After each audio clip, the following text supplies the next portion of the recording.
So I'm here cleaning out my quail hutches. I do it weekly when the weather's warm because the accumulated poop turns to ammonia and it's bad for their health. So I got to clean out all the straw, scrape out the trays. I put it in this tote, take this over to the discard pile, dump it, rinse, repeat until they're all cleaned out. I got a bag here, contractor bag full of straw. Fill the straw back up so they have bedding. I'm going to talk about stuff while I'm doing that. You can stick around, I hope. May I say something interesting? Hopefully. I want to talk about love. Love's something you do. It's not something you say. I mean, it can feel nice if someone says, I love you. But I think about my cat, or my cats. I pet them, and I kiss them, and, cuddle with them, and I give them treats, and all this is associated with me saying, I love you.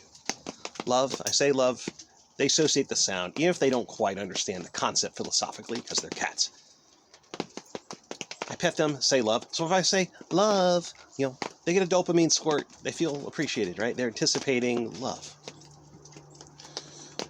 And you have humans who say, I love you, but they don't do anything to show the love. So when someone says, I love you, that's just a feeling. Maybe you're feeling this feeling in your mind, but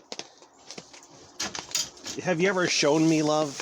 Do you regularly show me love? Do you when I talk to you, do you show interest in what I have to say? Even if you're not genuinely interested, do you at least acknowledge that I'm trying to reach out to you and share part of my life with you, and at least politely, at least in good humor, you listen to me as best you can. Maybe there's limits to what you can talk about. I get it. If I want to go on and expound on the ideal game mechanics for fantasy role-playing games, and you don't care, right? You might play the games, but you don't care about. You just let me look. I'm sorry. I know you were excited about it, but I can't get into the subject. You just tell the truth. You be upfront. Okay, that's cool. That's love, because that's letting me know what your boundaries are, and I should probably find someone else to talk to about that subject, right? But you don't show love. If it's eros, really, do you reciprocate my affection? Yes or no? Do you ever try to initiate sexual intercourse? Yes or no? You might say eros. I love you. No, you don't. There's no behavior that you're mentioning of the word love. I can connect that to. If I'm having a bad day, do you intuitively ask me if there's anything you can do? No, you don't. There's no love there. Don't tell me you love me. Love's just a word. It almost sounds manipulative when people do that.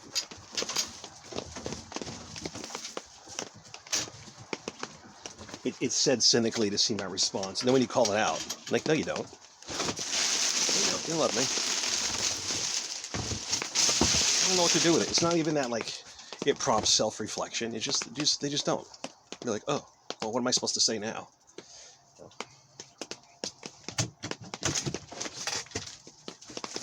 Love is something you do. So I know a guy, I don't know if I call him a friend, someone I care about. He went to jail. He's doing 1 to 5 for allegedly, I don't know the circumstances, bilking a private club out of a lot of money. Which is something that seems really out of character for him.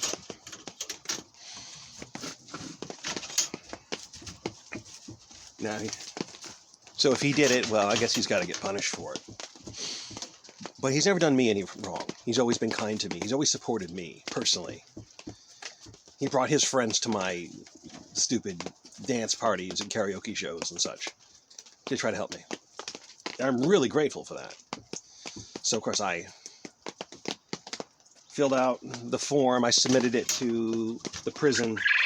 He has to choose to authorize it. But if he authorized it, then supposedly, in, I don't know, probably a couple weeks, I'll get a note in the mail that says I can go visit him now. Which is good, because I want to visit him. That's love. Love is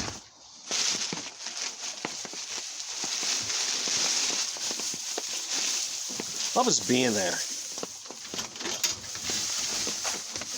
Love isn't just letting the state define who is someone you can care about, who you can't. If he did something wrong, okay, he did something wrong. He did something illegal.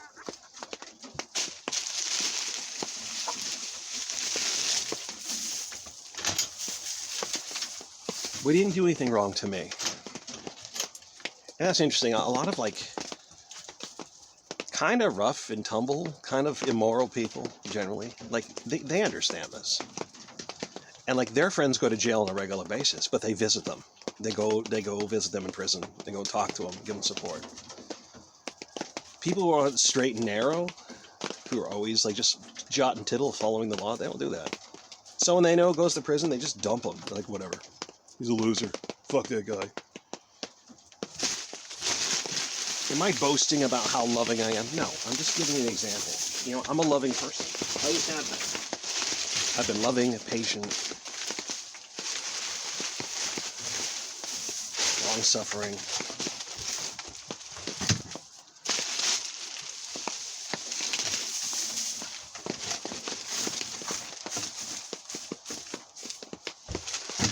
All that,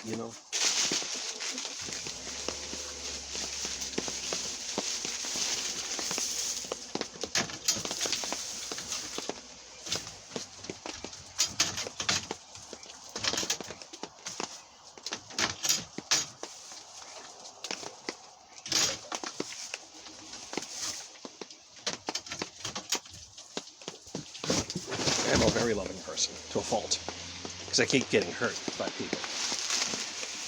And I'm not saying woe is me, right? People say you gotta check people out. You gotta put them through the ringer. Yeah, there's only so much putting through the ringer I can do. Oh well. Okay, so first touch, done. I had to go to lower level now. Do that one.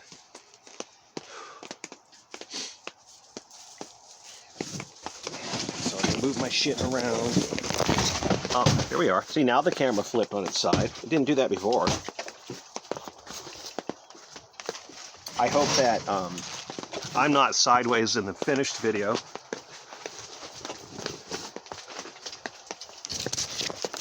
If I am, then I will edit for the flip as best I can with my limited free video editing tools. Hi. Okay. So we'll move past talking about love now. I think I've beat that horse to death.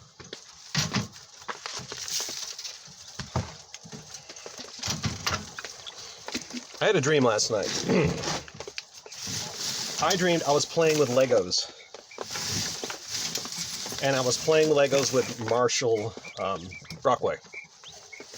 And he made the Starship Enterprise ship.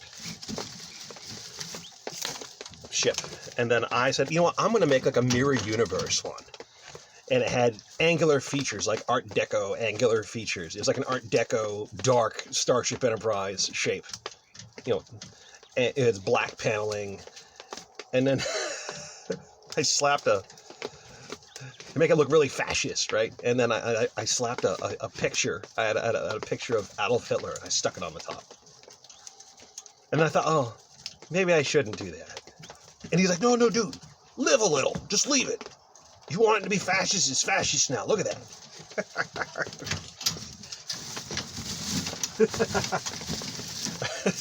And I think that came up because I watched his video about saying all the incels need to just go out and ask women out this summer and just get wrecked, and just shake things up, live, just punt, stop worrying about things. Anyways.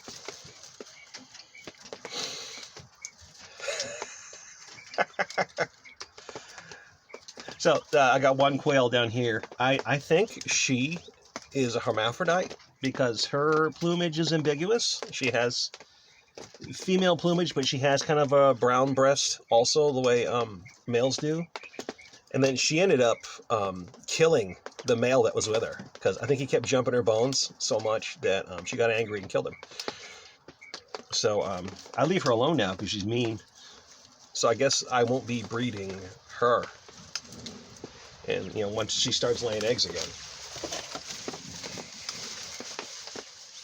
See if I can pick her up. This generation does not like me. It's my first generation. I'd give them enough attention. Come here, baby. Come here. I want to show you off. Please, stop fighting me. Stop. Oh, okay, never mind. I guess when I hatched them, I was brand new at this, and I don't know what the hell I was doing. I was preoccupied just changing out their bedding and their water and food twice a day when they were chicks, and holding them for like 5 seconds apiece, and that's all the human contact they had. So they really don't like me touching them. I'm just the food bringer. I'm the cage cleaner. I bring the water. I steal their eggs.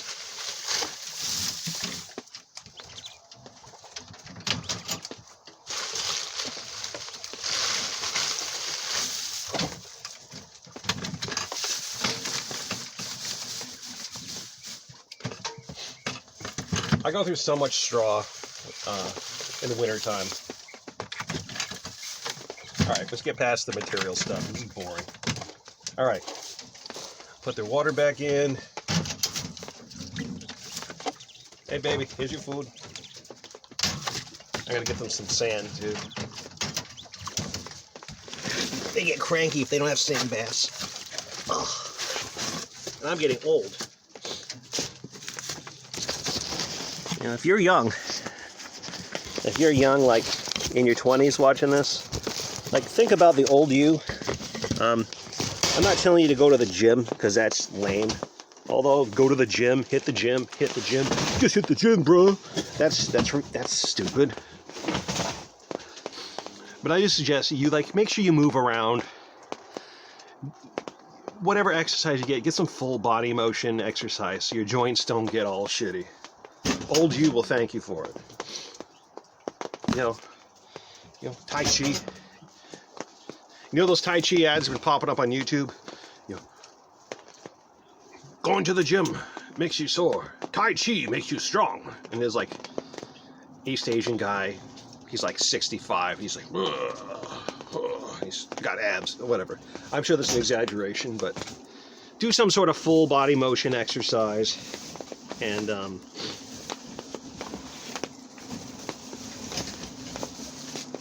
make sure that the old you has a useful body. So even if you go to the gym to build strength because the old you may need the strength, not for vanity. The whole, if you look good, you feel good. Yeah, I never felt good from looking good. And yeah, I know, I'm ugly, so I've never looked good. But the point being, even when I was at my best physical shape, did I feel good about me? No. No. That's just baloney. I can't believe I used such a lame-ass word, too. That's baloney. Come on, be a man. Bullshit. Bullshit.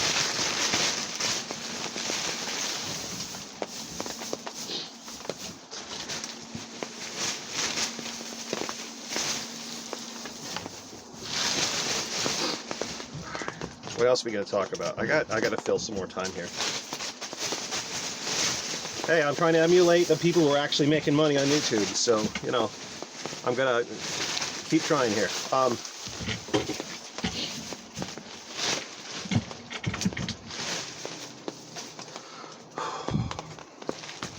This one was easy. I just realized I'm forgetting to pull out the trays and dump them, but that doesn't lend itself to the video recording here, so I'll just dump them after. I guess while I'm here I can do this one. Hopefully it's not frozen. Come on, fucking poop tray. Oh, put a hole in that one.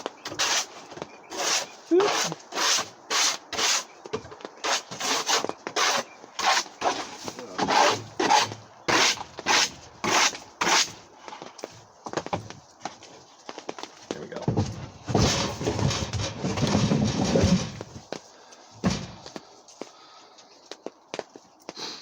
It's Saturday, and I don't really know what I'm going to do with myself. I've been cleaning my room, and not because of Jordan Peterson, that Mr. Take the Damn Vaccine. No, not because of him.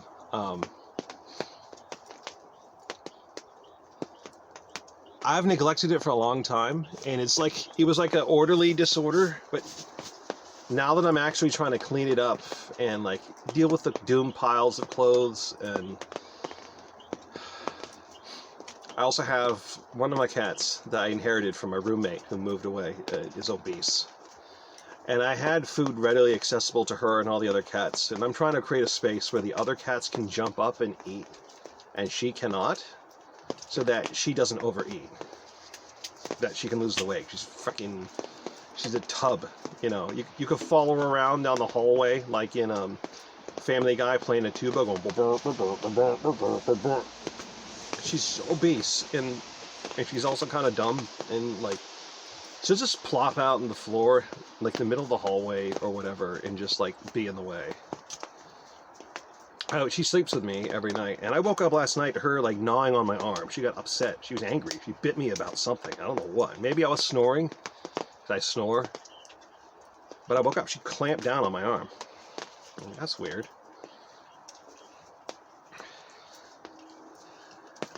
I still love her, but she's so annoying. And I guess it's like one of those creatures, even family, where you love them, but you really don't like them. So I don't like her, but I do love her. So I have to, love's again, another thing that you do, right? So if I love this cat, then I'll arrange my room so that she can't get at the free food.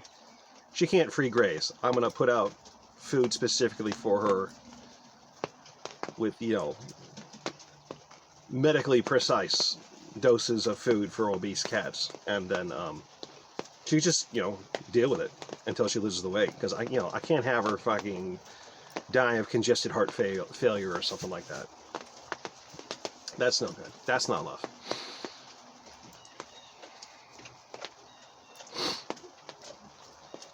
So it's raining today. And the roof of this tent that's over the quail hutch. See, I got plastic wrap. I use stretch wrap around here to keep the wind off the birds. The ceiling here is ripping because it's not meant to be out all the time in the weather, right? It's supposed to be an easy up. You stick it up, you do your event, you close it down again. So this summer, I have to find myself a square tarp and try to like tarp this thing. Something more durable, you know, blue tarp or black tarp, green tarp, whatever. And that will be a project unto itself for sure. Because this nylon tent material is just not going to last very long. It sags. You can see it's dripping through too, where the seams are wearing out.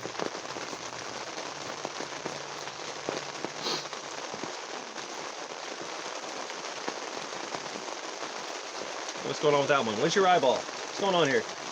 Oh, just a pattern on your face. I'm sorry. I thought someone had a hanging eyeball. Hey, look at me. Come on. All right, you're fine. It's fine. I just had a weird angle on him. That's just weird. All right. I think I'm done here. I might record myself playing Diablo 2 later. I'm in Act 3. Cuirassed, and the levels are so huge, the wilderness terrain's so huge and confusing. It's like work. I was playing it earlier before I came out here. I said I was going to wait until the temperature warmed up a bit to come out and deal with the quail. But I started like grinding my way through Act 3, and you're in the jungle, and you're just hacking your way through like dozens of tribes of those little people with knives and blowguns, and their shaman who spits fire at you, and then the little electric spirits that show up and shoot lightning, and it's tedious. Now I'm playing an assassin, and I got traps, right? And I got the fire trap that shoots waves of fire, and like it's become almost rote. The next wave of the little whatever tiny people come running at you, little pygmy people. You fucking drop a couple traps, retreat. The fire wave just obliterates them, and then you move on a bit, and you do it again. You do it again. You do it again. I got 2 out of 3 gold treasures. I got Kaleem's eye, Kaleem's brain, and then you have to find Kaleem's flail. And I also got the Gid bin, and I gave the Gid bin to Ormus in town, and he, whatever, did his magic spell. He gives you a ring as a reward. It's not that good. Whatever. Yeah, my assassin's wielding. I had a 3-socketed flail, and I put 3 Tal runes in it, so it just does a massive amount of poison damage when you hit. If I have to swing at something, but like on this level, a lot of the creatures have poison resistance, so you hit them, and usually I was like hit, run away, and they die. Now like they just kind of lingering. I also have the rogue from Act 1 as a hireling, and I gave her a bow, and I put 2 Tal runes in that, and a sapphire for the cold damage, so it does up to about 150 points of poison damage, and then the cold. And of course, I'm running into monsters that are resistant to poison. But when they're not, yeah, they go right down. It's just work. And the point I'm getting to is that I was grinding away at this, like, okay, I'll just keep grinding at this until about 9:30, 10 o'clock, maybe 11, and then I'll go outside and just clean out the cages. I said, why shouldn't I just do it now? I get just as frustrated playing that game as I am cleaning out the cages. Like, it's tedious and dull and boring and miserable. It's like work.